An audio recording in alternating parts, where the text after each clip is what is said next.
Hello students, I am CA Harshita Rizwani from HR Institute of Studies. Today we will be continuing chapter number 3 of science for standard 10 student. The name of the chapter is metal and non-metal. So today in our earlier session students, we have discussed how metal react with oxygen, how metal react with acid, how metal react with water. ये सारी चीजें हमने पढ़ी. अब अपन पढ़ने वाले हैं how metal react with the solution of other metal salts.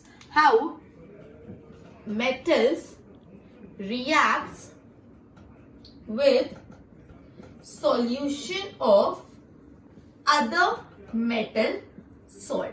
मतलब जब मेटल को आप दूसरे मेटल के सोल्यूशन में रख देते हो तो क्या होता है.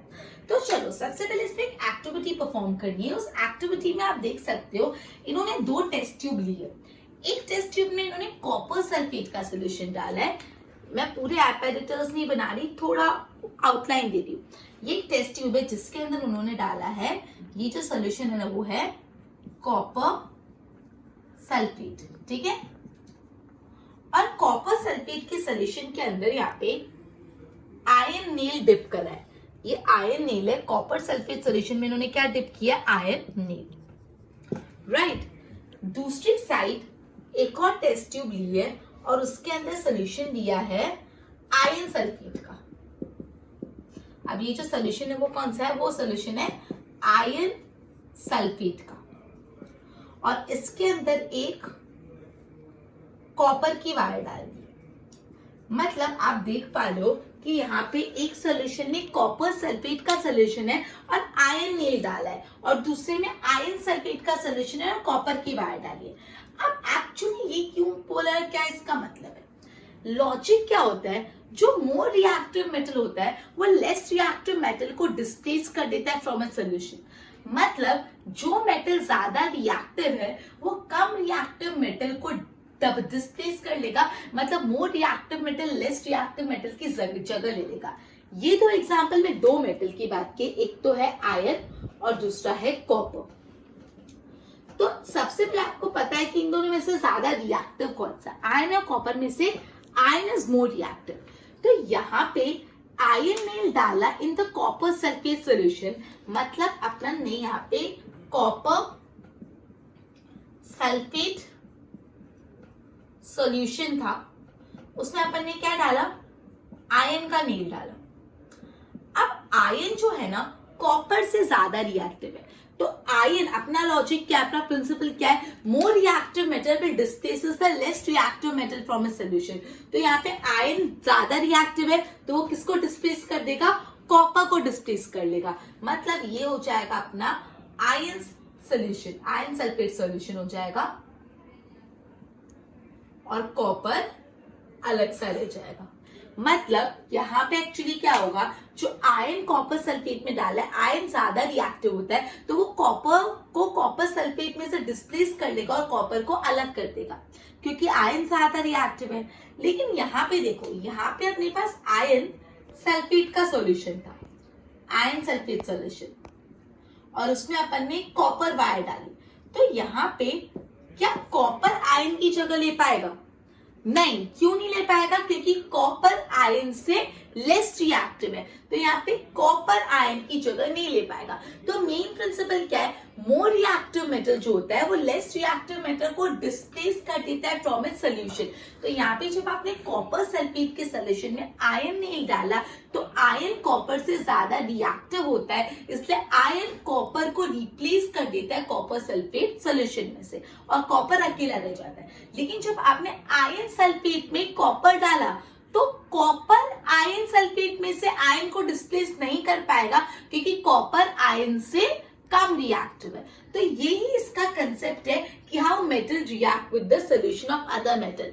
मेटल दूसरे मेटल के सॉल्यूशन में कैसे रिएक्ट करते हैं, उसके लिए एक प्रिंसिपल है, more reactive metal will displace the less reactive metal from its solution. Clear हुई इतनी बात? ओके. ये वही चीज आपको बताई थी, मैंने आपको क्रिप्स में करके बता दी. अब रिएक्टिविटी सीरीज. रिएक्टिविटी सीरीज मतलब क्या, कौन सा मेटल ज्यादा रिएक्टिव है. रिएक्टिविटी सीरीज मतलब कौन सा मेटल ज्यादा रिएक्टिव, कौन सा कम रिएक्टिव, कौन सा मीडियम रिएक्टिव और कौन सा लीस्ट रिएक्टिव. ठीक है. तो देखो रिएक्टिविटी सीरीज एक लिस्ट ऑफ मेटल है arrange in the order of their decreasing reactivities. मतलब रिएक्टिविटी सीरीज क्या है, अपन पढ़ रहे about reactivity series. Reactivity series में लिस्ट ऑफ मेटल्स है, मेटल की लंबी सी लिस्ट और ये कैसे अरेंज करेंगे metals arrange in decreasing order of reactivity. मतलब ऊपर सबसे ज्यादा रिएक्टिव मेटल, फिर कम और नीचे सबसे लीस्ट रिएक्टिव मेटल। तो आप देख सकते हैं टेबल में एक्टिविटी सीरीज दे दिया है जिसमें क्या है, पोटेशियम सोडियम ये मोस्ट रिएक्टिव मेटल है, सबसे ज्यादा reactive metal potassium sodium calcium magnesium aluminium ये सब रिएक्टिव मेटल है। फिर रिएक्टिविटी धीरे धीरे कम हो जाएगी, zinc iron lead comparatively less reactive है, कॉपर और गोल्ड सिल्वर मर्क्यूरी तो लास्ट में वो एकदम लीस्ट रिएक्टिव। ठीक है, मतलब जो पोटेशियम और एल्यूमिनियम पोटेशियम सोडियम ये सब तो कैसे थे एकदम ऊपर है, मतलब मोस्ट रिएक्टिव बहुत रिएक्टिव मेटल है। और आयरन और आपको दिख रहा है गोल्ड और सिल्वर नीचे, तो वो कैसे एकदम लीस्ट रिएक्टिव मेटल। और बीच में आपको दिख रहा है जिंक आयरन, वो कैसा है average reactive metal. Clear? Okay, अब नेक्स्ट कंसेप्ट अपन पढ़ने वाले भी, अपन ने दो कंसेप्ट पढ़े कि मेटल दूसरे मेटल के सोल्यूशन में कैसे रिएक्ट करता है। How does a metal react with the solution of other metal salt. मतलब इसका अंडरलाइन आइडिया कहता है जो मोर रिएक्टिव मेटल है वो लेस रिएक्टिव मेटल को उसके सॉल्यूशन में से डिस्प्लेस कर देगा। क्लियर? ये अंडरलाइन आइडिया था। दूसरा अपन ने रिएक्टिविटी सीरीज पढ़ी, सोडियम पोटेशियम। रिएक्टिविटी सीरीज क्या है, एक लिस्ट ऑफ मेटल है, वो मेटल कैसे अरेंज है in the decreasing order of the reactivity. मतलब ऊपर सबसे रिएक्टिव मेटल में कम और नीचे सबसे लीस्ट रिएक्टिव मेटल। तो सोडियम पोटेशियम ये हाईली रिएक्टिव थे और लास्ट में जो गोल्ड सिल्वर ये कैसे थे लीस्ट रिएक्टिव मेटल। क्लियर? चलो ओके, नेक्स्ट क्वेश्चन है how do metals and non metal react. Metals और नॉन मेटल एक दूसरे के साथ कैसे रिएक्ट करते हैं। क्या है अपना, how do metals and non metals react. How अब ये कंसेप्ट जो अपन पढ़ने वाले हो बहुत इंपॉर्टेंट है, ध्यान देना। How do metals and non metals react. Okay, देखो ओके, अभी तक अपन ने जो भी एक्टिविटी की उसमें अपन ने पढ़ा कि मेटल अलग अलग रिएजेंट्स के साथ रिएक्ट करता है। रिएजेंट्स मतलब मेटल ऑक्सीजन के साथ रिएक्ट कर रहा है वो एक रिएजेंट है, मेटल वाटर के साथ रिएक्ट कर रहा है वो एक रिएजेंट है। तो अभी तक अपन ने देखा मेटल अलग अलग रिएजेंट के साथ कैसे रिएक्ट करता है। Now let us recall what we had learned about electronic configuration. अपन ने क्लास 9 में इलेक्ट्रॉनिक कॉन्फ़िगरेशन के बारे में पढ़ा था, इलेक्ट्रॉनिक कॉन्फ़िगरेशन के बारे में पढ़ा था। क्लियर? ओके, वी लर्न जो नोबल गैसेस होते हैं, नोबल गैसेस मतलब क्या होता है, हीलियम नियॉन आर्गन ये सब नोबल गैसेस है। नोबल गैसेस जो होती है ना उनका जो आउटर मोस्ट शेल होता है ना उसमें 8 इलेक्ट्रॉन होते हैं और वो एकदम बैलेंस होते हैं। मतलब जब आउटर मोस्ट शेल में 8 इलेक्ट्रॉन होते तो वैलेंस होते। तो देखो ऐसी शेल होती है KLMN। जब किसी भी मेटल या किसी भी नोबल गैस के आउटर मोस्ट शेल में 8 इलेक्ट्रॉन है, आउटर मोस्ट शेल ये भी हो सकता है, ये भी हो सकता है, ये भी हो सकता है। मतलब अगर आउटर मोस्ट शेल में अगर 8 इलेक्ट्रॉन है तो उसको ऑक्टेट बोलते हैं। क्या बोलते हैं? ऑक्टेट। तो उन लोगों को क्या बोलते हैं, वो एकदम बैलेंस है। तो आप देखो जो नोबल गैसेस आपको दिख रहा है हीलियम नियॉन आर्गन, टेबल 3.3 में देखो, टेबल 3.3 में आपको दिख रहा है हीलियम नियॉन आर्गन जो पहली की 3 है उनका आप इलेक्ट्रॉनिक कॉन्फ़िगरेशन देखो 2 2 8 2 8 8। तो ये कैसा है, ये इनका 8 इलेक्ट्रॉन्स है। मतलब ये कैसा है, ये इनका ऑक्टेट कंप्लीट और ये वैलेंस है। ठीक है, now let us look at the electronic configuration of okay now we see from table 3.3। अब है ना सोडियम एटम और क्लोरीन की बात करेंगे। अब आपको बोर्ड पे नजर रखनी है और आपके टेक्स्ट बुक की टेबल पे भी सोडियम एटम। पहले मैं सोडियम की बात करती हूँ, सोडियम की। अब सोडियम का इलेक्ट्रॉनिक कॉन्फ़िगरेशन क्या है, पहले तो सोडियम का एटॉमिक नंबर 11 है। एटॉमिक नंबर मतलब क्या होता है, number of proton. Atomic number मतलब क्या होता है, उस एटम उस मेटल में कितने प्रोटॉन्स है। सो एटॉमिक नंबर होता है नंबर ऑफ प्रोटॉन्स। तो कितने प्रोटॉन्स है, कितना एटॉमिक नंबर है सोडियम का 11। मतलब 11 प्रोटॉन है और प्रोटॉन का कैसा चार्ज होता है, पॉजिटिव चार्ज। प्रोटॉन का कैसा चार्ज होता है? Positive charge. इलेक्ट्रॉन का कैसा चार्ज होता है? Negative charge, right. उसके बाद नंबर ऑफ इलेक्ट्रॉन्स दिए हुए, number of electrons in shell. कैसे इलेक्ट्रॉनिक कॉन्फ़िगरेशन है? देखो 2, 8 और 1। ओके, अब आपको दिख रहा है कि सोडियम एटम के आउटरमोस्ट शेल में, सोडियम एटम के आउटरमोस्ट शेल में 1 है। अब यहाँ पे 8 है। अपना वैलेंस होने के लिए अपन को क्या चाहिए? 8 चाहिए। तो अगर ये जो एक एक्स्ट्रा मेरे पास इलेक्ट्रॉन है वो किसी और को दे दूं तो मैं खुद बैलेंस हो जाऊंगा, खुद बैलेंस हो जाऊंगा। तो यहाँ पे सोडियम क्या कर रहा है? Sodium gives 1 electron. अब सोडियम किसको दे रहा हूं मैं बाद में बताती, यहाँ पे सोडियम दे रहा है। तो यहाँ पे जब सोडियम ने एक इलेक्ट्रॉन दे दिया तो ये गया, अब यहाँ की कॉन्फ़िगरेशन 2 और 8 हो गई, ये गया। तो सोडियम में कितने इलेक्ट्रॉन्स है? 8 + 2 10। और इलेक्ट्रॉन का कैसा चार्ज होता है? Negative charge. कैसा चार्ज? नेगेटिव। मतलब सोडियम में 11 प्रोटॉन है एंड 10 इलेक्ट्रॉन। सोडियम के एटम में 11 प्रोटॉन है और 10 इलेक्ट्रॉन। तो प्रोटॉन ज्यादा है कि इलेक्ट्रॉन? प्रोटॉन ज्यादा है, मतलब पॉजिटिव चार्ज ज्यादा है। कितना ज्यादा है? 8। तो जो सोडियम है वो पॉजिटिवली चार्ज्ड है, ठीक है। तो देखो, okay, just a minute, and there's 18 electron, it gives, sorry तो क्लोरीन पे आ गया, हाँ। so the net positive charge given in sodium, तो ये कैटायंस है, मतलब कैटायंस है। कैटायंस मतलब सोडियम Na, कैटायंस मतलब जो पॉजिटिवली चार्ज होते हैं, एनायंस मतलब जो नेगेटिवली चार्ज होते हैं। तो सोडियम Na और ऊपर आ जाएगा प्लस का सिंबल। क्यों प्लस का सिंबल है? उसका रीजन मैंने आपको बहुत अच्छे से बताया, क्योंकि सोडियम एटम का जो एटॉमिक नंबर है वो 11 है। एटॉमिक नंबर मतलब उसमें कितने अंदर प्रोटॉन है, फिर इसके नंबर ऑफ इलेक्ट्रॉन है और प्रोटॉन पॉजिटिवली चार्ज होते हैं।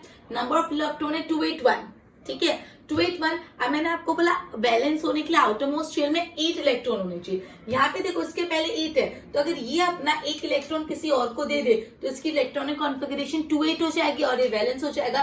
तो इसने अपना एक इलेक्ट्रॉन किसी और को दिया, किसको दिया वो बाद में देखते हैं। तो अब ये 28 हो गया, तो 8 + 2 10। तो अब नंबर ऑफ इलेक्ट्रॉन कितने होंगे? 10। और इलेक्ट्रॉन कैसे होते हैं? Negatively charge. तो यहाँ पे प्रोटॉन ज्यादा, इलेक्ट्रॉन कम, तो सोडियम एटम पॉजिटिवली चार्ज हो गया विद +1।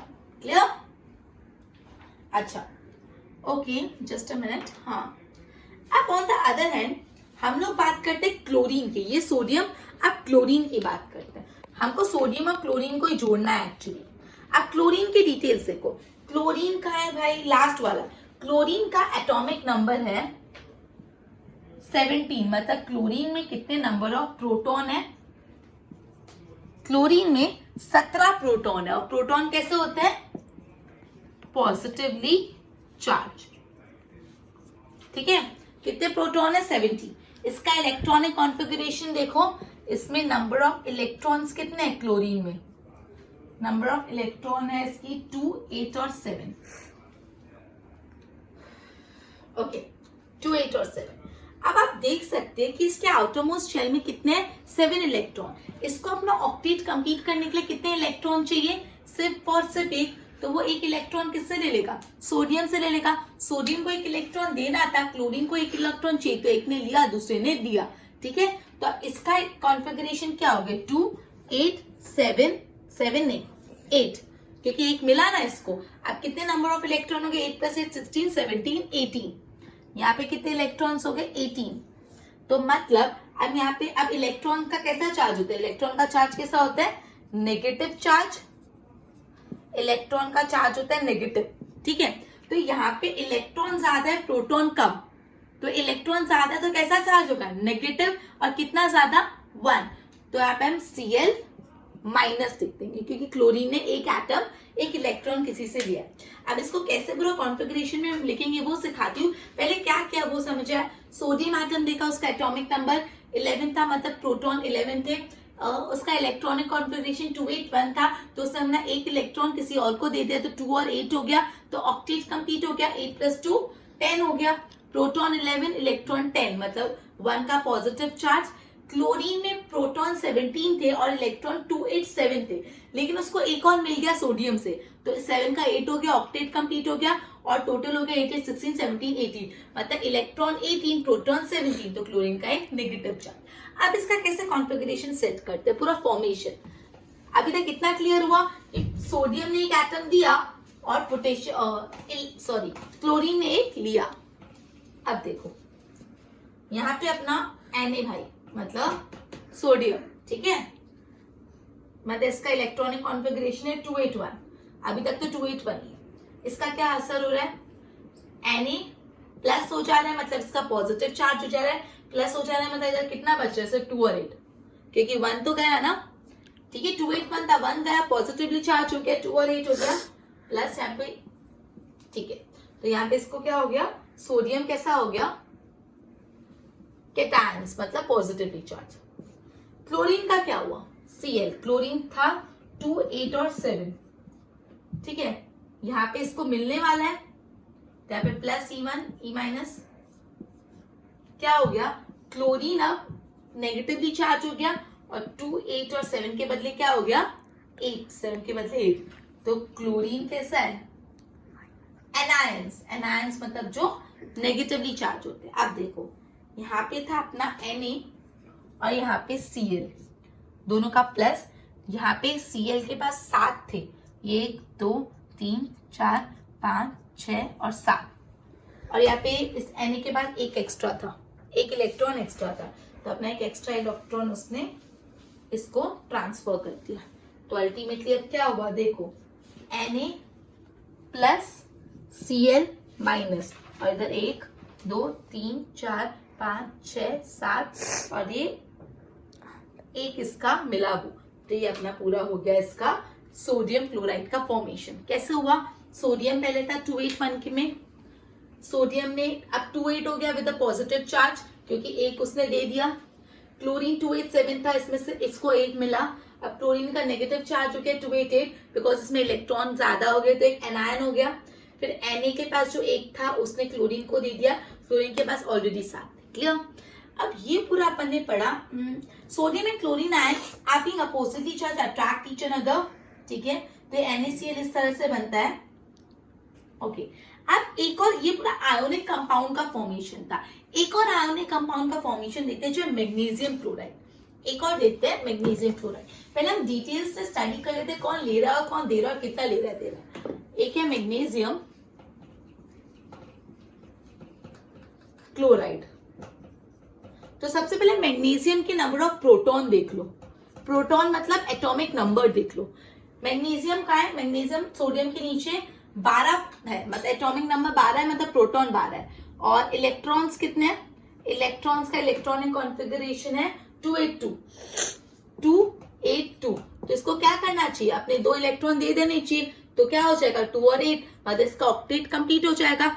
तो मैग्नीशियम क्या करेगा? गिव्स 2 इलेक्ट्रॉन, ये 2 इलेक्ट्रॉन दे देगा। अब 2 इलेक्ट्रॉन देने के बाद क्या हुआ? 8 + 2 10, और प्रोटॉन कितने हैं? 12, तो प्रोटॉन ज्यादा है कि इलेक्ट्रॉन? प्रोटॉन ज्यादा है, तो कैसा चार्ज हो जाएगा? मैग्नीशियम पॉजिटिवली चार्ज हो जाएगा, लेकिन कितने ज्यादा है? 2 ज्यादा है, तो 2+। क्लियर?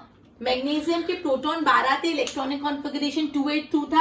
अगर ये 2 किसी और को दे देते 2 और 8 मतलब बाहर आउटर मोस्ट शेल में 8 आ गया, इसका इलेक्ट्रॉनिक कॉन्फ़िगरेशन कंप्लीट हो जाएगा। अब 2 और 8 अगर हुए तो 8 + 2 कितना हो गया? 10, और प्रोटॉन 12 थे, प्रोटॉन आता है मतलब प्रोटॉन का पॉजिटिव चार्ज होता है, तो Mg पॉजिटिव चार्ज में चल गया, कितना? पॉजिटिव 2।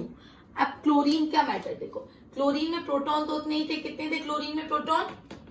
17, और इसका नंबर ऑफ इलेक्ट्रॉन्स कितने थे? 2, 8 और 7, 2, 8, 7, तो इसको एक चाहिए था, सो यहाँ पे इसको क्लोरीन को एक मिल गया, और इसको मिला तो ये यहाँ पे हो गया 2, 8, 8, 2, 8, 8 में 16, 17, 18 और ये 17, मतलब यहाँ पे क्लोरीन का इलेक्ट्रॉन ज्यादा है तो नेगेटिव चार्ज, और एक ही ज्यादा है तो Cl माइनस खाली कर दिया। ठीक है, अब देखो इसका इलेक्ट्रॉनिक कॉन्फ़िगरेशन, इसका पूरा फॉर्मेशन बताते। ठीक है, इतना समझ आया? मैग्नीशियम ने 2 लिया और क्लोरीन ने 1 लिया। अब क्लोरीन 2 एटम्स है, क्लोरीन के 2 एटम एक एक ले लेगा। कैसे? ये रख कर दिया और आगे बता देखो मैग्नीशियम क्या इलेक्ट्रॉनिक कॉन्फ़िगरेशन था 282, इससे बन गया Mg2+। Mg2+ क्यों? बिकॉज इसका 2 और 8 हो गया, पॉजिटिवली चार्ज हो गया, एंड प्लस ये E- अब 2 लिखेंगे यहाँ पे, तो ये कैसा हो गया मैग्नीशियम कैटायंस। अब क्लोरीन था यहाँ पे, क्लोरीन प्लस यहाँ पे इसको एक मिला, क्लोरीन पे 287 था, मिलने के बाद क्लोरीन का नेगेटिव चार्ज हो गया और 288 हो गया, और ये बन गया क्लोराइड एनायंस। अब देखो Mg के पास कितना एक्स्ट्रा था? 2 एक्स्ट्रा, तो Mg का 2 एक्स्ट्रा। अब प्लस क्लोरीन को एक ही चाहिए ना, तो क्लोरीन के 2 एटम्स ले लिए। क्लोरीन के पास 1 2 3 4 5 6 7 ऑलरेडी थे, और एक यहां से इसने दे दिया, और ये वाले क्लोरीन के पास भी 7 थे, 3 4 6 7, और इसने एक यहां से इधर दे दिया। अब क्या हुआ, Mg2+, बिकॉज ये 2 मतलब इसका पॉजिटिव चार्ज है 2, और Cl2 लिखूंगी। क्यों Cl2? बिकॉज 2 Cl है, क्लियर। और इसमें 1 2 3 4 5 6 7 और एक जो मैग्नीशियम से मिला, तो इसका ये पूरा मैग्नीशियम क्लोराइड का क्या हो गया फॉर्मेशन, मैंने आपको बताया, क्लियर। यहाँ पे मैग्नीशियम को 2 देने थे, क्लोरीन को 1 लेने थे, तो अपने क्लोरीन के 2 बना दिए। मैग्नीशियम ने 1 इस क्लोरीन को दिया, इस क्लोरीन को, तो Mg2+, Mg पॉजिटिव चार्ज हो गया विद 2 एक्स्ट्रा प्रोटॉन, और यहाँ पे क्लोरीन 2 टाइम्स कर दिया, क्लियर। तो ये अपन ने पूरा पढ़ा मैग्नीशियम क्लोराइड कैसे बनते हैं। अब जो अपना नेक्स्ट टॉपिक है वो है जो आयोनिक कंपाउंड्स अपन पढ़ रहे हैं, जो अपन आयोनिक कंपाउंड्स पढ़ रहे हैं उनकी प्रॉपर्टीज क्या है। जो अभी अपन आयोनिक कंपाउंड्स के बारे में पढ़ा, उनकी प्रॉपर्टीज क्या है, प्रॉपर्टीज ऑफ आयोनिक कंपाउंड। देखो आपको है ना टेबल 3.4 में अलग अलग आयोनिक कंपाउंड का मेल्टिंग और बॉइलिंग पॉइंट दिया है, इफ पॉसिबल आप एक बार इसको गो थ्रू कर देना। चलो हम डायरेक्ट 4 प्रॉपर्टीज फटाफट पढ़ते हैं। सबसे पहला फिजिकल स्टेट। जो आयोनिक कंपाउंड होते हैं ना वो यूजुअली कैसे होते हैं, सबसे पहले आयोनिक कंपाउंड सॉलिड होते हैं। आयोनिक कंपाउंड का फिजिकल स्टेट कैसा होता है, वो सॉलिड होते हैं एंड थोड़े हार्ड होते हैं because of the strong force of attraction between positive and negative ion. ये जो आयोनिक कंपाउंड होते हैं उसमें पॉजिटिव आयन और नेगेटिव आयन का एक स्ट्रॉन्ग फोर्स ऑफ अट्रैक्शन से वो बंधे हुए होते हैं। तो आयोनिक कंपाउंड सॉलिड होते हैं, कंपैरेटिवली स्ट्रॉन्ग होते हैं, हार्ड होते हैं। या आयोनिक कंपाउंड ब्रिटल होते हैं। ब्रिटल मतलब अगर थोड़ा सा गिरे तो टूट फूट जाएंगे, मतलब they break into pieces when pressure is applied. Ionic compound पहले बात सॉलिड होते हैं, बहुत स्ट्रॉन्ग होते हैं। क्यों बहुत स्ट्रॉन्ग होते हैं, बिकॉज वो लोग पॉजिटिव और नेगेटिव आयन के फोर्स से एक साथ बहुत टाइटली पैक होते हैं। और ये जो होते हैं वो आयोनिक कंपाउंड कैसे होते हैं, ब्रिटल, मतलब थोड़ा भी उसको क्रम्बल किया तो टूट जाएंगे, it would break into pieces. दूसरा उनका मेल्टिंग और बॉइलिंग पॉइंट, दूसरा उनका मेल्टिंग एंड बॉइलिंग पॉइंट। अब जो आयनिक कंपाउंड होते हैं ना, इनका मेल्टिंग पॉइंट भी हाई होता है और बॉइलिंग पॉइंट भी हाई होता है, दोनों पॉइंट्स हाई होते हैं, clear. This is because a considerable amount of energy is required to break the strong intermolecular force of attraction. वही बात, जो आयनिक कंपाउंड में पॉजिटिव आयन और नेगेटिव आयन का strong intermolecular force of attraction है, उसको ब्रेक करने के लिए बहुत ज्यादा एनर्जी चाहिए होती है, इसलिए आयनिक कंपाउंड का मेल्टिंग और boiling point high. Ionic compound solid होते हैं और उनका मेल्टिंग और बॉइलिंग पॉइंट कैसा होता है, हाई। Third solubility, solubility. अब ये जो आयनिक कंपाउंड्स होते हैं ना वो वाटर में तो सॉल्युबल होते हैं, they are soluble in water, पानी में तो सॉल्युबल होते हैं, लेकिन ये लोग केरोसिन, पेट्रोल, इन सब में सॉल्युबल नहीं होते, क्लियर। तो आयनिक कंपाउंड पहले सॉलिड होते हैं, बहुत हार्ड होते हैं बिकॉज बहुत स्ट्रॉन्ग इंटरमोलिकुलर फोर्स होता है। ये ब्रिटल होते हैं कि थोड़ा भी क्रम्बल किया तो पीसेस में ब्रेक डाउन हो जाएंगे। दूसरी बात, आयनिक कंपाउंड का मेल्टिंग पॉइंट और बॉइलिंग पॉइंट बहुत ज्यादा हाई होता है बिकॉज उन दोनों को अलग करने के लिए बहुत एनर्जी चाहिए होती है बिकॉज बहुत स्ट्रॉन्ग इंटरमोलिकुलर फोर्स होता है। तीसरा सॉल्युबिलिटी, आयनिक कंपाउंड वाटर में सॉल्युबल होते हैं लेकिन केरोसिन, पेट्रोल इन सब में नहीं होते। Third, conduction of fourth, conduction of electricity. Electricity through a solution involve movement of charge particle. मतलब जब एक सॉल्यूशन से इलेक्ट्रिसिटी पास होती है तो वहां के पार्टिकल्स जो होते हैं सॉल्यूशन के, चार्ज पार्टिकल मूव करने लगते हैं। A solution of an ionic compound in water contain ion, मतलब जो आयोनिक कंपाउंड का सॉल्यूशन है वाटर में, उसमें आयंस होते हैं which move to opposite electron when electricity passes through it. Ionic compound जब आयोनिक कंपाउंड देखो समझो, जब भी एक सोल्यूशन में इलेक्ट्रिसिटी पास करेंगे तो उसके जो आयोनिक जो उसके पार्टिकल्स होते हैं, चार्ज पार्टिकल्स, वो मूव करेंगे। अब ये आयोनिक कंपाउंड जब सॉलिड फॉर्म में होता है तब उसके आयन मूव नहीं कर सकते, बिकॉज सॉलिड पार्ट फॉर्म में आयन इतना रिजिडली टाइटली पैक होते हैं, तो जब इलेक्ट्रिसिटी पास कराएंगे तो जो पार्टिकल्स होते हैं वो मूव नहीं करेंगे।